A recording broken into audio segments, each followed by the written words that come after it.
அனைவருக்கும் வணக்கம். மீண்டும் உங்களை பேட்டர்ன் பிரேக்கிங் சீரீஸில் 36வது பேட்டர்னா பர்ஃபெக்ஷனிசம் அஸ் ப்ரொடெக்ஷன் அப்படின்ற பேட்டர்னை பற்றி எக்ஸ்ப்ளோர் பண்ணுற இந்த வீடியோவுக்கு வரவேற்பதில் மகிழ்ச்சி. நம்ம பர்ஃபெக்டாக இருந்தால் தான் நம்மளை அக்செப்ட் பண்ணிப்பாங்க, ஜட்ஜ் பண்ண மாட்டாங்க, நம்மளை ரிஜெக்ட் பண்ண மாட்டாங்க, நம்மளை அபேண்டன் பண்ண மாட்டாங்க, நம்மளை ஒருத்தன்னு நினைப்பாங்க அப்படின்ற எண்ணம் உங்களுக்குள்ள இருந்தது அப்படின்னா இந்த எபிசோடு உங்களுக்கானது. ஸோ இந்த பேட்டர்ன் பிரேக்கிங் சீரீஸ் எதுக்காக நான் ஆரம்பிச்சிருக்கேன் அப்படின்னாக்க, நார்சிஸ்டிக் அபியூஸில் இருந்து நாம் சர்வைவ் ஆகி வந்திருந்தாலும் இல்லை நார்சிஸ்டிக் அபியூஸில் இப்போ இருந்துக்கிட்டு இருந்தாலும் அந்த அபியூஸ் நமக்குள்ள நிறைய ஹிடன் சர்வைவல் பேட்டர்ன்ஸை நமக்குள்ள விதைச்சிட்டு போயிருக்கும். ஸோ அது தெரியாமல் அதை நம்மளுடைய நேச்சர், பிஹேவியர், நம்மளுடைய பர்சனாலிட்டி அப்படின்னு நினச்சிக்கிட்டு அதை நம்ம ஃபாலோ பண்ணிகிட்டு இருப்போம். பட் அதை நம்மளை ஹர்ட் பண்ணாலும் அதுலேருந்து எப்படி வெளியில் வரணும் அப்படின்றது நமக்கு தெரியாமல் இருக்கும். ஸோ அதை பிரேக் பண்ணுறதுக்காக தான் இந்த பேட்டர்ன் பிரேக்கிங் சீரியஸ் நான் ஆரம்பிச்சிருக்கிறேன். ஸோ நமக்கு கிடைச்ச குழந்தை பருவ காயங்கள், எமோஷனல் நெக்லெக்ட், உணர்வுகள் நிராகரிப்பு, நார்சிஸ்டிக் அபியூஸ், இது எல்லாமா சேர்ந்து நமக்குள்ள சில பேட்டர்ன்ஸை விதைச்சிருக்கோம். அந்த பேட்டர்னை எப்படி ஹீல் பண்ணலாம் அப்படின்றதையும் நாம் இந்த பேட்டர்ன் பிரேக்கிங் சீரீஸில் பார்த்துட்ருக்குறோம். ஸோ நிறைய பேர் பர்ஃபெக்டாக இருந்தால் மட்டும்தான் நமக்கு ஹை ஸ்டாண்டர்ட் கிடைக்கும், நம்ம பெஸ்ட்டாக இருப்போம், நாம் மற்றவங்களுக்கு ஒரு எக்ஸாம்பிளாக இருப்போம் அப்படின்னு நினைக்கிறது உண்டு. இதில் ஒரு டிராபேக்கும் இருக்குது. யார் ஒருத்தர் பர்ஃபெக்டாக இருக்க முடியலையோ இல்லை இருக்க முடியாதோ அவங்க மற்றவங்கள பர்ஃபெக்டாக இருக்கணும்னு எதிர்பார்ப்பாங்க. என் வாழ்க்கையில் இப்படிப்பட்ட ஒரு ஆளை நான் பார்த்துருக்கேன். அவங்க வாழ்க்கை முழுக்க கோணல், முழுக்க ஒன்றுமே கிடையாது, நல்லதுன்னு சொல்லிக்க ஒன்றுமே கிடையாது. பட் அதை அத்தனையும் சேர்ந்து நான் கரெக்டாக இருக்கணும், என் வாழ்க்கை சரியாக இருக்கணும், தன்னுடைய வாழ்க்கையை சரி பண்ணிக்கக்கூடிய அந்த இயல்பு எபிலிட்டி அவங்கள்ட்ட இல்லை.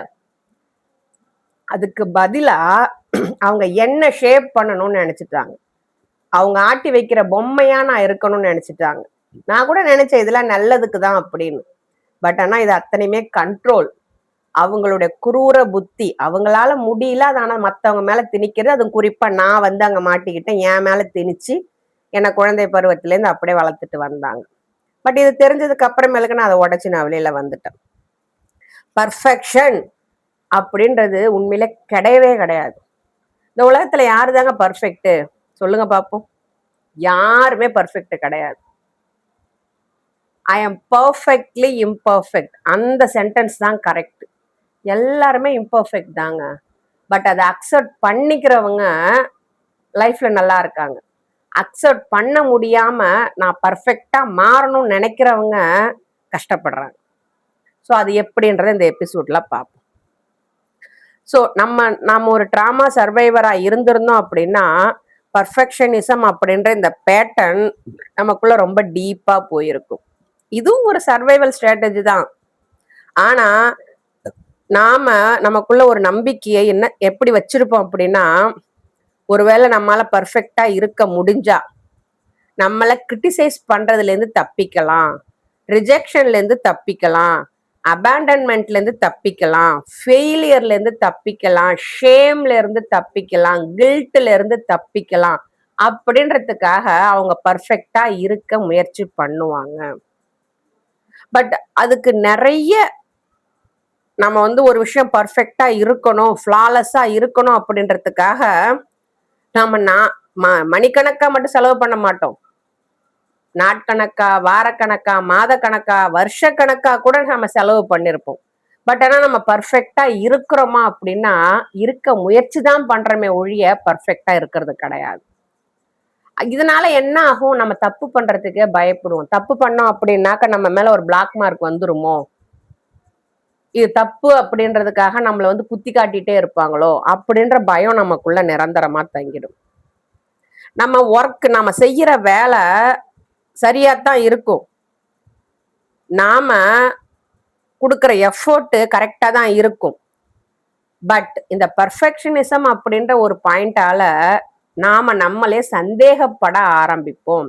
இன்னொருத்தவங்க வேலிடேட் பண்ணாதான் நாம சரியா இருக்கிறோம் அப்படின்ற ஒரு எண்ணம் இந்த இடத்துல நமக்கு வந்துடும். ஸோ நம்ம என்ன ஆகும் அப்படின்னாக்க,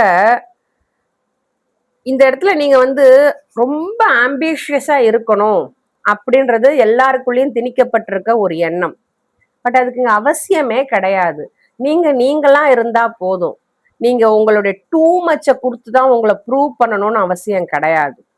நீங்க ஆம்பிஷியஸா இருக்கீங்க அப்படின்னா, உங்க இயல்பு நிலை மாறாம இருக்கீங்க அப்படின்னா, அதுதான் ரியல் லைஃப். அதுதான் உங்களுடைய ஆத்தென்டிசிட்டி.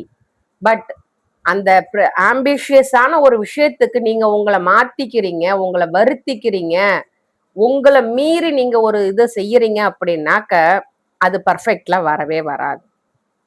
உங்க நர்வஸ் சிஸ்டம் இதன் மூலியமா என்ன கத்துக்கும்? உங்கள புரொடெக்ட் பண்ணணும் அப்படின்னா, அதுக்கு சேஃபான வே இந்த மாரி பெர்ஃபெக்ஷனா இருக்கிறது அப்படின்றத கத்துக்கும். ஸோ இந்த எபிசோட்ல பெர்ஃபெக்ஷனிசம் எப்படி டெவலப் ஆகுது? அது உங்க லைஃப்பையும், ரிலேஷன்ஷிப்பையும் எப்படி பாதிக்குது? அதுலேருந்து எப்படி வெளியில வரலாம்? பெர்ஃபெக்ஷன்லேருந்து வெளியில வரணும் அப்படின்னா, செல்ஃப் அக்செப்டன்ஸ் ரொம்பவும் முக்கியம். ஸோ இதுல நான் பார்ட் 1ஆ சொல்றது, இந்த பெர்ஃபெக்ஷனிசம் உருவாக காரணம். இதுக்கு முழு உதாரணம் நான் தாங்க. பர்ஃபெக்டா இருக்கணும் அப்படின்றதுக்காக எவ்வளவோ நான் பண்ணியிருக்கிறேன் நானு.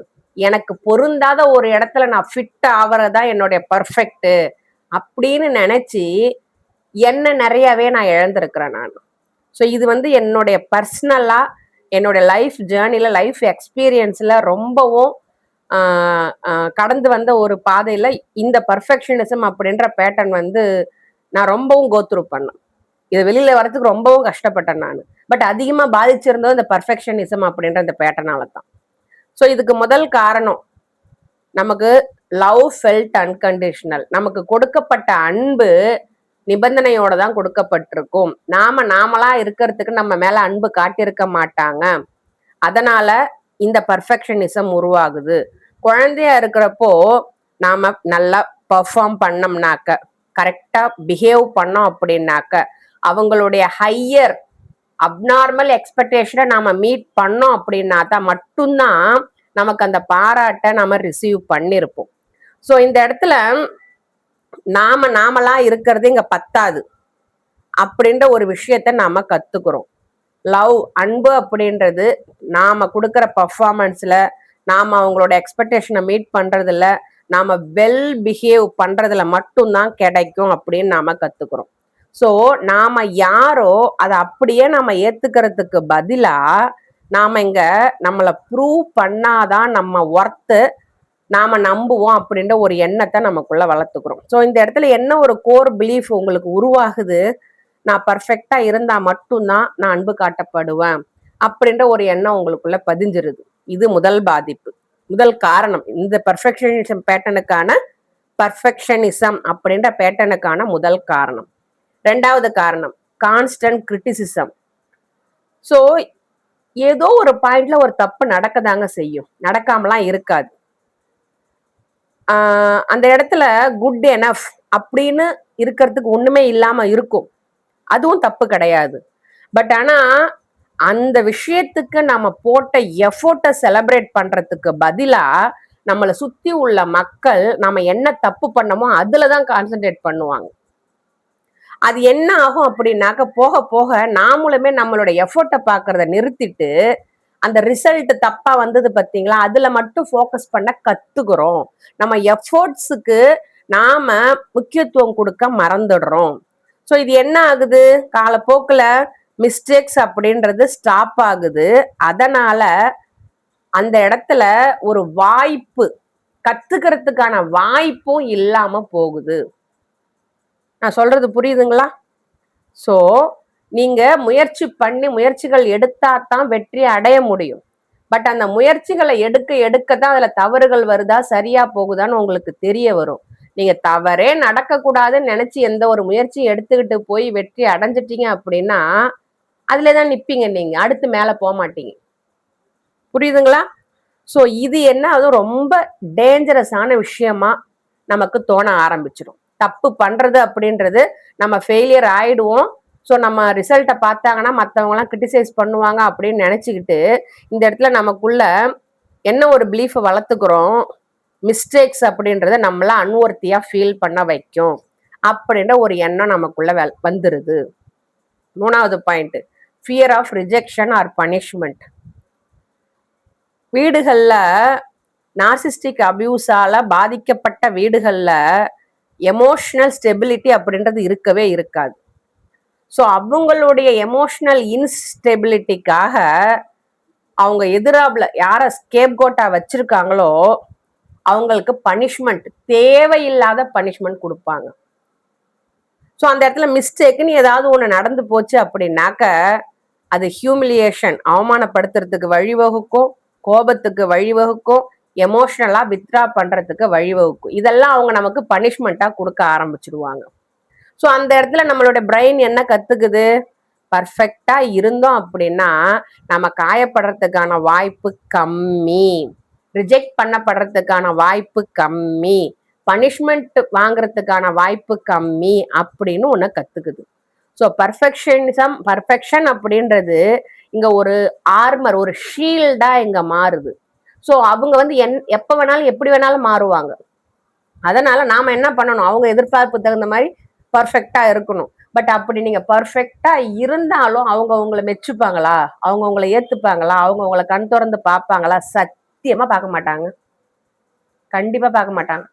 நீங்க எவ்வளவு உயிரை கொடுத்து அவங்களுக்காக என்ன பண்ணாலும், என்ன அச்சீவ் பண்ணாலும், எவ்வளவு அவங்களுக்கு அடங்கி போனாலும், எவ்வளவு அவங்களுக்கு அடிமையா இருந்தாலும் அவங்களுக்கு அது பத்தாது. காரணம் தப்பு உங்க மேல கிடையாது, அவங்களுடைய இன்ஸ்டெபிலிட்டி, எமோஷனல் இன்ஸ்டெபிலிட்டி. நம்ம ஒண்ணுமே பண்ணாம இருப்போம், அந்த நேரத்துல வந்து தேவையில்லாம எப்பயோ நடந்ததை சொல்லி சொல்லி சொல்லி சொல்லி நம்மளை குத்தி காமிச்சு நம்மளை கஷ்டப்படுத்துவாங்க.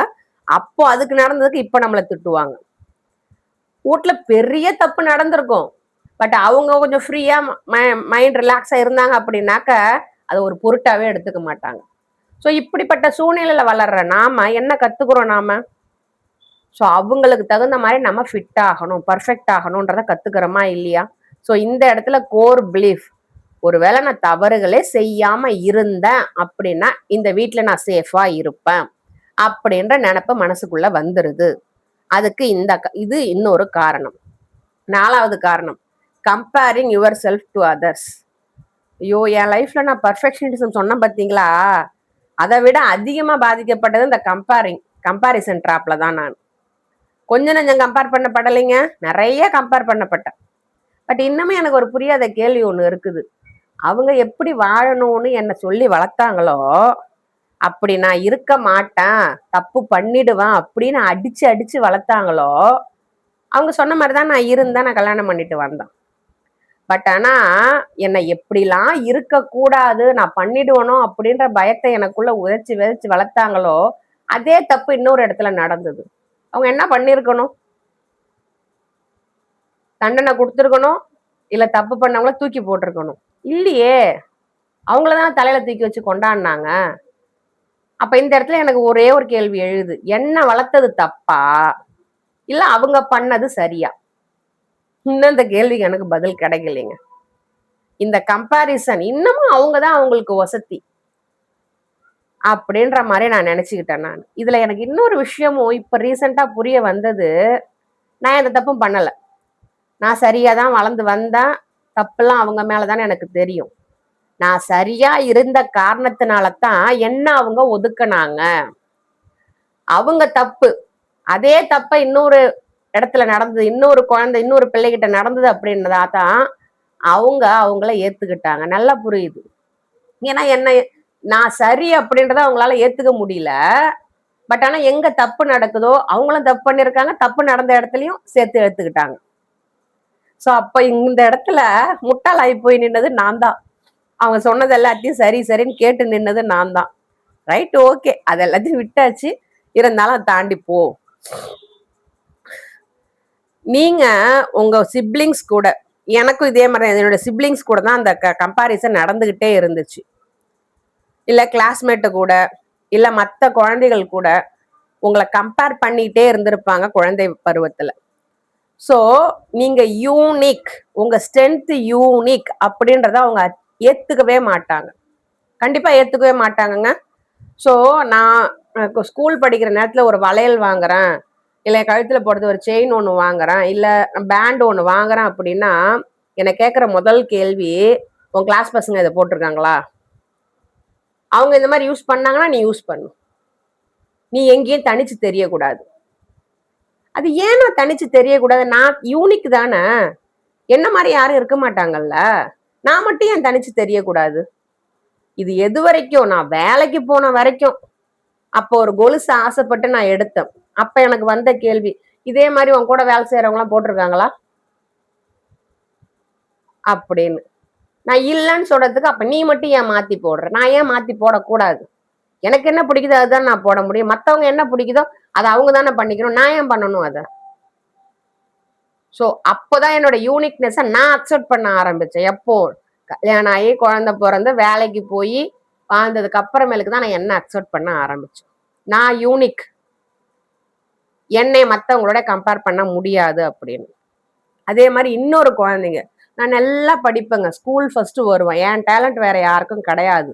பட் ஆனா என்னுடைய கேர் கிவர்ஸ், என்னுடைய அவங்க என்னை வளர்த்தவங்க எனக்கு வச்சிருக்கிறது, நீ வந்து எங்கேயாவது ஏதாச்சும் ஒரு தப்பு பண்ண அப்படின்னா அந்த பொண்ணு வந்து என்கிட்ட சொல்லிடும். நீ கிளாஸ் ரூம்ல யாராவது பையன்கிட்ட பேசுற அப்படின்னா அந்த பொண்ணு வந்து என்கிட்ட சொல்லிடும். ஏன்னா அந்த பொண்ணு ஒழுங்கா இருக்குமா, நான் ஒழுங்கா இருக்க மாட்டேனா. பெத்த பொண்ணு நான் ஒழுங்கா இருக்க மாட்டேனா, ஆனா மத்த பொண்ணுங்க ஒழுங்கா இருப்பாங்களாம். அவங்க வந்து சொல்லிடுவாங்களாம். எப்படி இருக்கு பாத்தீங்களா? எனக்கு வந்து ஆள் போடுறாங்க, நான் தப்பு பண்ண கூடாது அப்படின்றதுக்காக எனக்கு ஆள் போடுறாங்க. நீ ஏதாவது பண்ண, எங்கேயாவது கிளாஸ் ரூம்ல பசங்கள்ட்ட பேசுறது தெரிஞ்சது அப்படின்னாக்க முதல் வேலையா அந்த பொண்ணுங்க வந்து என்கிட்ட சொல்லிவிடும். ஏன்னா அது நல்ல பொண்ணுங்க, ஆம்பளை பசங்கள்ட்ட பேசுறது தப்புன்னு அந்த பொண்ணுங்களுக்கு தெரியும். அதனால வந்து என்கிட்ட சொல்லிடுங்க. ஏங்க கிளாஸ் ரூம்ல என்னென்ன கதை நடக்கும்னு எல்லாருக்குமே தெரியும். பட் ஆனா இங்க எனக்கு ஸ்பை வைக்கிறாங்க. இதனால என்ன ஆகுது? எனக்கு கண்காணிக்க ஆள் இருக்காங்க, எனக்கு கண்காணிக்க ஆள் இருக்கான்ற பயம் எனக்குள்ள இருந்துகிட்டே இருந்துச்சு. நான் அப்படி இருந்துமே நான் வேற எந்த வழிக்கும் போல, நான் படிக்கிறது தான் நான் தேர்ந்தெடுத்தேன் நான். பட் ஆனா அது அவங்களுக்கு பத்தல. நான் எவ்வளவுதான் ஒபீடியன் கேர்ளா இருந்தாலும் அது அவங்களுக்கு பத்தவே பத்தல, கடைசி வரைக்கும் பத்தல. இந்த கம்பேரிசன்ல இதுவும் ஒண்ணு. என்ன இன்னொரு பொண்ணுங்களோட கம்பேர் பண்றது, என் கிளாஸ் பசங்களோட கம்பேர் பண்றது, என்னோட டேலண்ட்டை ஒரு நாள் அக்செப்ட் பண்ணது கிடையாது. பட் ஆனா நான் எங்க தப்பு பண்ணிடுவனோ, நீ பிறந்த பொறப்பு அந்த மாதிரி, நீ தப்பு பண்றது உன் ரத்தத்திலே ஊறி போயிருக்கு, அதனால நீ அந்த தப்ப பண்ணிடுவ, என்ன எவனையா லவ் பண்ணி கல்யாணம் பண்ணிட்டு ஓடிடுவன்றதுதான். அந்த காரணத்துக்காக எனக்கு ஸ்பை வைக்கிறாங்க. அந்த வயசுல நான் எப்படி உணர்ந்திருப்பேன், ஃபீல் பண்ணி பாருங்க. எங்க போனாலும் என்னை சுத்தி ஒரு வலை இருக்கிற மாதிரியே எனக்கு ஒரு நினப்பு இருக்கும். நான் எனக்கு ஸ்கூல்ல வந்து என்னை வந்து தெரிஞ்சவங்க தெரியாதவங்க எல்லாருமே, அது யார் அந்த பொண்ணு, அப்படி உம்முன்னு உம்முன்னு வருமே அந்த பொண்ணா, உண்மையிலே எனக்கு நிறைய பேசணும், நல்லா இதுன்னு ஆசையா இருக்கும். பட் ஆனா இங்க ஏதாவது பேசி திரும்ப அதை யாரா அங்க போய் சொல்லி உள்ள நுழையிறதுங்காட்டியும் சட்டத்தை எடுத்து அடி வாங்கி, ஏன் அது அப்படின்னு ஒரு கட்டத்துல என்ன நானே சுருக்கிக்கிட்டோம், பேசுறதையுமே குறைச்சிக்கிட்டோம். ஸோ அதெல்லாம் என்னுடைய குழந்தை பள்ளி பருவ ஞாபகங்கள். ஸோ இந்த கம்பேரிசன்ல இதுவும் நடக்குங்க. கண்டிப்பா என் குழந்தை பருவத்தில் நடந்துச்சு, வெளியில நடக்கவும் வாய்ப்பு இருக்கு.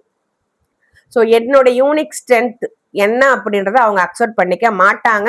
அதை என்னையும் வெளிக்காட்ட விட மாட்டாங்க, என்னையும் அதை வந்து அக்செப்ட் பண்ணிக்க விடல. ஸோ நாம வந்து மற்றவங்களோட கம்பேர் பண்ணி தான், கம்பீட் பண்ணி தான் அந்த அப்ரூவல் வாங்கணும் அப்படின்ற மாதிரியான ஒரு எண்ணத்தை நமக்குள்ள விதைச்சிருவாங்க. ஸோ நம்ம இங்க என்ன பண்ணுவோம், நம்ம வேல்யூ அப்படின்றது இன்னொருத்தர் கூட கம்பேர் பண்ணும்போது பெஸ்டா இருந்தா தான் உண்மையானது அப்படின்னு நாம நம்ப ஆரம்பிச்சிடுவோம். ஸோ இந்த இடத்துல என்ன கோர் பிலீஃப் ஆகுது, நான் மற்றவங்களை விட பெட்டரா இருக்க ட்ரை பண்ணணும், இருக்கணும். மற்றவங்க எல்லாருமே இங்க மேட்டரா தெரியுறாங்க, நான் இங்க மேட்டரா தெரியணும் அப்படின்னு அவங்க கூட கம்பேர் பண்ணும்போது நான் பெஸ்டா இருக்கணும் அப்படின்ற ஒரு கோர் பிலீஃப் நமக்குள்ள வளர்ந்துருது. ஸோ 5வது காரணம், பர்ஃபெக்ஷன் அப்படின்றத நம்ம ஐடென்டிட்டியாவே மாறிடுது. எனக்கு குழந்தை பருவத்துல ஒரு கேள்வி ரொம்ப நாளா இருக்குங்க, என் நினைவு தெரிஞ்ச நாள்ல இருந்து ஒரு கேள்வி இருக்கு. இவங்க எந்த விஷயத்திலுமே பர்ஃபெக்டா இல்ல, நம்மளை மட்டும் ஏன் பர்ஃபெக்டா இருக்க சொல்லி இவ்வளோ அபியூஸ் பண்றாங்க, இவ்வளோ துன்புறுத்துறாங்க, இவ்வளோ காயப்படுத்துறாங்க? இந்த கேள்விக்கான பதில் அப்ப தெரியல, பட் இப்பதான் எனக்கு தெரிஞ்சுது. ஏன்னா அவங்களால அவங்கள பர்ஃபெக்ட் பண்ண முடியாது, அவங்களால அவங்கள ஃபேஸ் பண்ண முடியாது. அந்த காரணத்துக்காகத்தான் அவங்கள யார ஆட்டி வைக்கணும், யார ஷேப் பண்ணணும்னு ஒரு குடும்பத்துல நினைக்கிறாங்களோ, ஸ்கேப் கோட்டா நினைக்கிறாங்களோ, அவங்கள அவங்க எப்படி இருக்கணும்னு நினைச்சாங்களோ அதே மாதிரி இருக்க வைப்பாங்க. அது அவங்க எவ்வளவு இழந்தாலும் சரி, அவங்க கஷ்டப்பட்டாலும் சரி, காயப்பட்டாலும் சரி, அதை பத்தி அவங்களுக்கு கவலை கிடையாது. அவங்களால அந்த மாதிரி இருக்க முடியல, பர்ஃபெக்டா இருக்க முடியல. அப்ப எனக்கு கீழே இருக்கிற நீ பர்ஃபெக்டா இருக்கணும். இதுதான் அவங்களோட எனக்கு கையாலாகத்தனங்க, இது கோழத்தனம். சோ இதைத்தான் நம்ம மேல திணிச்சு நம்ம ஐடென்டிட்டியை மாத்துறாங்க. நாம பர்ஃபெக்ஷன் அப்படின்ற ஒண்ணுக்காக ஓடிக்கிட்டே இருப்போம். நாம என்னதான் செய்யறோம், ஏதோ ஒண்ணு நாம செய்யறோம். பட் ஆனா அதை நம்ம பர்ஃபெக்டா அக்செப்ட் பண்ணுவோமா அப்படின்னா அக்செப்ட் பண்ண மாட்டோம். இதை விட பர்ஃபெக்டா இருக்கணும் அப்படின்னு தான் நினைப்புமே ஒழிய, இப்போ நாம என்ன பர்ஃபெக்டா பண்ணிருக்கோமோ அதை அக்செப்ட் பண்ணிக்கவே மாட்டோம். இது ஒரு சேசிங்.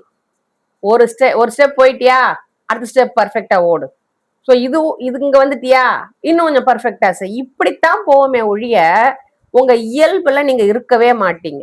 ஒரு கண்ணுக்கு தெரியாத ஒரு வலை உங்களை பிடிச்சு இழுத்துக்கிட்டே இருக்கும், நீங்க அது பின்னாடி ஓடிக்கிட்டே இருப்பீங்க.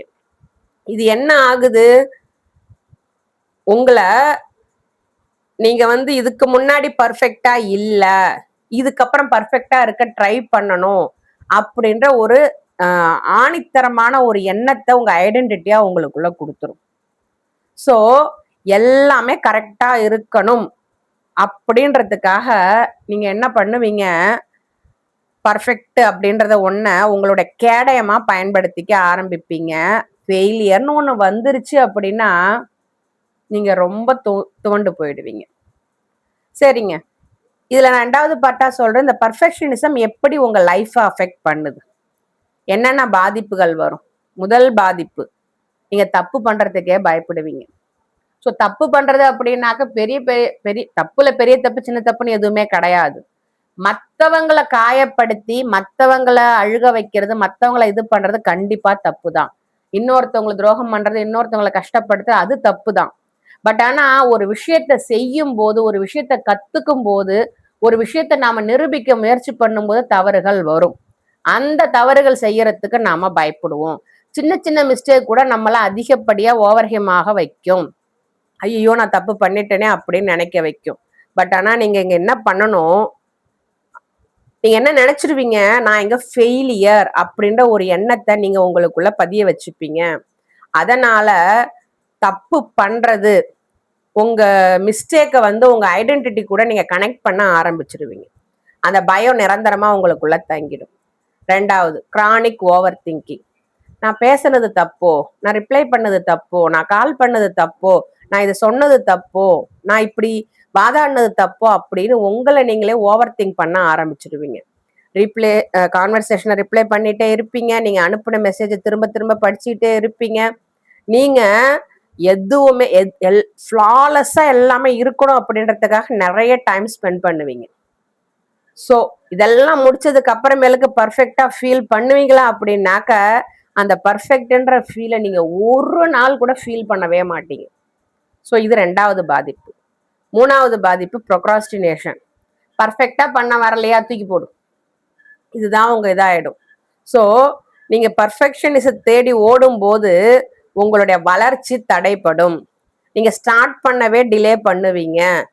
நீங்க நினைக்கிற மாதிரி அது சரியா நடக்கலைன்னா என்ன பண்றது, பர்ஃபெக்டா வரலன்னா என்ன பண்றது, தப்பா வரும் ரைட்டா வரும், அடுத்த கட்ட பிரச்சனை. ஆரம்பத்திலேயே தப்பா வந்துருச்சுன்னா என்ன பண்றது, சரியா வரலைன்னா என்ன பண்றது அப்படின்ற பயத்துல நீங்க எதையுமே தள்ளி போட ஆரம்பிச்சிடுவீங்க. ஒரு விஷயத்த முடிக்கிறதுக்கு பதிலா உங்களை நீங்களே ஜட்ஜ் பண்ணி ஆரம்பத்திலேயே முடிச்சு விட்டுருவீங்க. இது 3வது பாதிப்பு. 4வது பாதிப்பு, burn out and exhaustion. So இது இருக்கத்தான் செய்யும். தொட்டா அப்படியே வெடிப்பீங்க. Aggressive behaviour. ஏன்னா அந்த பர்ஃபெக்ஷனிசம் உங்களால அட்டைன் பண்ண முடியல அப்படின்றதுக்காக நீங்க பர்ஃபெக்டா இருக்க ட்ரை பண்ணுவீங்க எல்லா நேரமும். இது என்ன பண்ணும், உங்களை எமோஷனலாகவும் பிசிக்கலாகவும் ட்ரெயின் ஆக்கிட்டே இருக்கும். நீங்க உங்களை புஷ் பண்ணிட்டே இருப்பீங்க. உங்க மைண்டும் பாடியும் ரெஸ்ட் எடுக்க சொல்லும். பட் அந்த நேரத்துல நீங்க உங்களை புஷ் பண்ணிட்டே இருப்பீங்க. ஸோ இது உங்களுடைய அவுட்டர் என்வரான்மெண்ட்ல ஒரு கோபமா வெளிப்படும். உங்க அச்சீவ்மெண்ட்டை நீங்க செலிப்ரேட் பண்ணவே மாட்டீங்க. அச்சீவ்மெண்ட் அப்படின்றது நம்ம சந்தோஷத்தை நம்ம சாட்டிஸ்ஃபை கொடுக்கணும். நமக்கு எதுவா இருந்தாலுமே நம்ம செலிப்ரேட் பண்ணணும். சின்ன சின்ன வின்ஸை கூட நாம செலிப்ரேட் பண்ணணும். பட் நீங்க பெரிய அச்சீவ்மெண்ட் பண்ணாலும் நீங்க செலிப்ரேட் பண்ண மாட்டீங்க. ஸோ ஒரு கோல் ரீச் ஆயிடுச்சு அப்படின்னாக்க உடனே அடுத்த கோலை எடுத்துப்பீங்க. இடையில ரிலாக்ஸும் கொடுக்க மாட்டீங்க, கேப்பும் கொடுக்க மாட்டீங்க, ரெஸ்ட்டும் எடுக்க மாட்டீங்க. ஸோ இது ரெஸ்ட் எடுக்கிறது அப்படின்னா அது வந்து அன்டிசர்வ்டு அப்படின்னு ஒரு விஷயமா உங்களுக்கு தோணிடும். ஸோ இந்த பேர்ன் அவுட்டும் எக்ஸாஷனும் நாலாவது பாதிப்பு. 5வது பாதிப்பு, உங்களை நீங்க அக்செப்ட் பண்ணிக்கவே மாட்டீங்க. உங்களுக்குள்ள தவறுகள் இருக்கு, தவறுகள் வரலாம், அந்த தவறுகளை திருத்திக்க வாய்ப்பு இருக்கு அப்படின்றத நீங்க அக்செப்ட் பண்ணிக்கவே மாட்டீங்க. உங்களுடைய செல்ஃப் ஒர்த் அப்படின்றது உங்க பர்ஃபார்மன்ஸோட டைப் ஆகிருக்குது. ஸோ என் பர்ஃபார்மன்ஸ் நல்லா இருந்தாலும் என் செல்ஃப் ஒர்த் இங்க வெளியில தெரியும் அப்படின்ற எண்ணத்துல நீங்க மாட்டிப்பீங்க. நீங்க சக்சஸ் ஆனாலும் அந்த ஃபீல், அந்த ஒர்த்தி ஃபீல் இருக்கு பார்த்தீங்களா, அத டெம்பரவரியா தான் உங்களுக்கு இருக்கும், பர்மனண்டா இருக்காது. ஸோ நீங்க ஸ்ட்ரகிள் பண்ணுவீங்க. உங்க வேல்யூவை ஒரு சின்ன மிஸ்டேக் வந்துருச்சு அப்படின்னாலும் உங்க வேல்யூவை இழந்துட்டு தான் நீங்க ஸ்ட்ரகிள் பண்ணுவீங்க. நீங்க ஒரு எந்த ஒரு பர்ஃபார்மன்ஸும் இல்லாம நீங்களா இருக்கும் போதே நீங்க அன்புக்கு தகுதியானவங்க அப்படின்றத நம்புறதையும் நிறுத்திடுவீங்க. ஸோ இந்த காரணங்கள் தாங்க இந்த பர்ஃபெக்ஷனிசம் அப்படின்ற பேட்டர்னால, இந்த பாதிப்புகள் தான் இந்த பர்ஃபெக்ஷனிசம் அப்படின்ற பேட்டர்னால உங்களுக்குள்ள வரக்கூடிய பாதிப்புகள். சரி, இதுல இருந்து எப்படி வெளியில வரலாம்? ஹீலிங்க்கு முதல் ஸ்டெப்பா நான் சொல்றது, முதல்ல பர்ஃபெக்ஷனிசம் அப்படின்றது ப்ரொடெக்ஷன் கிடையாது அப்படின்றத அக்செப்ட் பண்ணுங்க, ரெகக்னைஸ் பண்ணுங்க. அந்த ஃபர்ஸ்ட் ஸ்டெப் இருக்கு பார்த்தீங்களா, இந்த பர்ஃபெக்ஷனிசத்தை உங்க பர்சனாலிட்டி அப்படின்னு நினைக்காம அந்த பர்ஃபெக்ஷனிசம் அப்படின்ற பேட்டனை புரிஞ்சுக்க ட்ரை பண்றது தான் ஃபர்ஸ்ட் ஸ்டெப். ஸோ இது ஒரு சர்வைவல் ஸ்ட்ராட்டஜி. நர்வஸ் சிஸ்டம் உங்களை வந்து அந்த அபியூஸ்லேருந்து காப்பாத்துறதுக்காக டெவலப் பண்ண ஒரு ஸ்ட்ராட்டஜி அப்படின்றத புரிஞ்சுக்கோங்க. ஹீலிங் அப்படின்றது நான் ஏன் இப்படி இருக்கிறேன் அப்படின்ற கேள்வியை நிறுத்திட்டு, நான் வந்து எதுல இருந்து என்ன நான் ப்ரொடெக்ட் பண்ண ட்ரை பண்றேன், அவங்க என்ன கிரிட்டிசைஸ் பண்ணுவாங்கன்னு நான் பர்ஃபெக்ஷனா இருக்கும்னு நினைக்கிறேன்னா, பண்ணிட்டு போடுமே, அவங்க வாய் அவங்க வார்த்தை. அவங்க கிரிட்டிசைஸ் பண்றதுனால நம்ம தப்புன்னு ஆயிடுமா? அவங்க குறை சொல்லுவாங்கன்னா, அவங்க ஹியூமிலேட் பண்ணுவாங்கன்னா, அவங்களுக்கு ஏன் நீங்க கவனம் கொடுக்குறீங்க? அவங்கள அப்படியே தூக்கி போடுங்க. உங்களை பத்தி நீங்க புரிஞ்சுக்கோங்க. இது முதல் ஸ்டெப். 2வது, சக்சஸ்னா என்னன்னு முதல்ல தெரிஞ்சுக்கோங்க. சக்சஸ்னா பர்ஃபெக்ஷனா இருக்கிறது சக்சஸ் கிடையவே கிடையாது. ஒரு நாளும் ஷோ அப் பண்ணணும், ஒரு நாளும் கத்துக்கணும், ஒரு நாளும் வளரணும். உங்களை ஒரு லேர்னரா, கத்துக்கிறவரா நீங்க மாத்தணும். ஒரு எக்ஸ்பர்ட்டா ஆகணும், எல்லா நேரமும் நீங்க ஒரு எக்ஸ்பர்ட்டா இருக்கணும் அப்படின்ற ஒரு டிமாண்ட் உங்களுக்குள்ள இருக்கு பார்த்தீங்களா, அதுக்கு பதிலா நீங்க உங்களை லேர்னரா இருக்க அலோவ் பண்ணணும். எக்ஸ்பர்ட்டா இருக்கணும்னு நினைச்சுதான் இந்த பர்ஃபெக்ஷனிசம் உள்ள வருது. நம்ம கத்துக்கிறோம்னு நினைப்போமே, கத்துக்கும் போது தவறுகள் வரத்தானே செய்யும். வரட்டும், நம்ம அதுல நம்மளை சரி பண்ணிப்போம். ஸோ எக்ஸ்பர்ட்டா இருக்கிறது இங்க முக்கியம் கிடையாது. உங்களை டிமாண்ட் பண்றது முக்கியம் கிடையாது. லேர்னரா உங்களை நீங்க அலோவ் பண்ணுங்க. ஸோ இது 2வது ஸ்டெப். 3வது, மிஸ்டேக் பண்றதுக்கு அலோவ் பண்ணுங்க, தப்பே கிடையாதுங்க. ஒரு முயற்சி எடுக்கிறீங்களா, தைரியமா எடுங்க. அது என்ன வந்தாலும் வரட்டும், நம்பிக்கையோட எடுங்க. மிஸ்டேக்ஸ் அப்படின்றத நீங்க ட்ரை பண்றீங்க, முயற்சிகள் எடுக்கிறீங்க அப்படின்றதுக்கான ப்ரூஃப். ஒரு ஹெல்தியான ரிலேஷன்ஷிப்பு, இல்லை கேரியரு, இல்லை பர்சனல் ஜேர்னி, இது எல்லாத்துலேயுமே வந்து ஃபெயிலியர் அப்படின்றது வரத்தான் செய்யும். ஏதோ ஒரு பாயிண்ட்ல அது ஃபெயிலியராக நமக்கு தோணும். பட் அதை நம்ம சுத்தமா விழுந்துட்டோம், தோத்துட்டோம் அப்படின்னு நினைக்காம நம்ம கத்துக்கிறதுக்கு ஏதோ ஒரு வாய்ப்பு கிடைச்சிருக்குன்னு ஏன் நினைக்க கூடாது? அப்படித்தான் நினைக்கணும். நீங்க எப்போ உங்க இம்பர்ஃபெக்ஷனை ஒத்துக்கிறீங்களோ அப்பதான் உங்களால வளரவும் முடியும். இந்த இடத்துல தவறுகளை தவிர்க்கிறது கிடையாது நம்மளுடைய கோல் அப்படின்றது. அதுக்கு பதிலா தவறுகள் நடந்தாலும் நம்மளை நாம இழக்காம அதுல இருந்து நாம என்ன கத்துக்கிறோம், எப்படி முன்னேறோம், அதுதான் இங்க கோல். இது 3வது ஸ்டெப். 4வது, பிராக்டிஸ் செல்ஃப் கம்பேஷன். உங்க மேல நீங்க கனிவோட இருக்கணும். இப்போ ஒருத்தவங்கள்ட்ட எவ்வளோ நீங்க டீப் லவ்வா பேசுறீங்களோ அதே அளவுக்கு அந்த கனிவும் அன்பும் உங்க மேல நீங்க காட்டணும். நீங்க உங்க கூட பேசுற அந்த விதம் மாறணும். I am not good enough அப்படின்ற ராங் பிலீஃப், லிமிட்டட் பிலீஃபுக்கு பதிலா நான் கத்துக்கிறேன், நான் வளர்றேன், நான் திரும்ப முயற்சி செய்வேன். என்னுடைய ஒர்த் அப்படின்றது என்னுடைய பர்ஃபார்மன்ஸ்ல வர ரிசல்ட்ல தீர்மானிக்கப்படுறது கிடையாது. ஸோ அப்படின்னு இந்த செல்ஃப் கிரிட்டிசிசத்தால் செல்ஃப் கம்பேஷனா மாத்துங்க. இது 4வது ஸ்டெப்பு.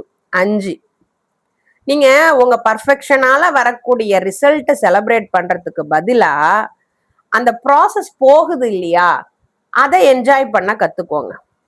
ஸோ ஒரு நாள் முடிவில் நீங்க உங்களே கேளுங்க, இன்னைக்கு என்ன ப்ராசஸ் நான் மேற்கொண்டேன் அப்படின்றதுக்கு பதில் அப்படின்னு நீங்க கேட்டு பழகுங்க. ஆனா இது வரைக்கும் நீங்க என்ன கேட்டிருப்பீங்க அப்படின்னா, நான் இதை பர்ஃபெக்டா செஞ்சு முடிச்சேனா, இப்படிதான் நீங்க கேட்பீங்க. அதை கேட்கறத நிறுத்துங்க. நிறுத்திட்டு இன்னைக்கு என்னுடைய ப்ராசஸை நான் எப்படி என்ஜாய் பண்ணி பண்ணேன் அப்படின்னு உங்க சிந்தனையை மாத்துங்க.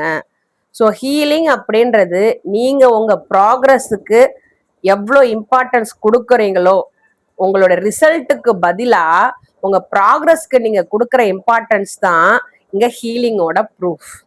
அடுத்து 6வது ஸ்டெப்பா நான் சொல்றது, உங்க ஒர்த் அப்படின்றத நீங்க பிறந்ததுலேருந்தே இருக்கு.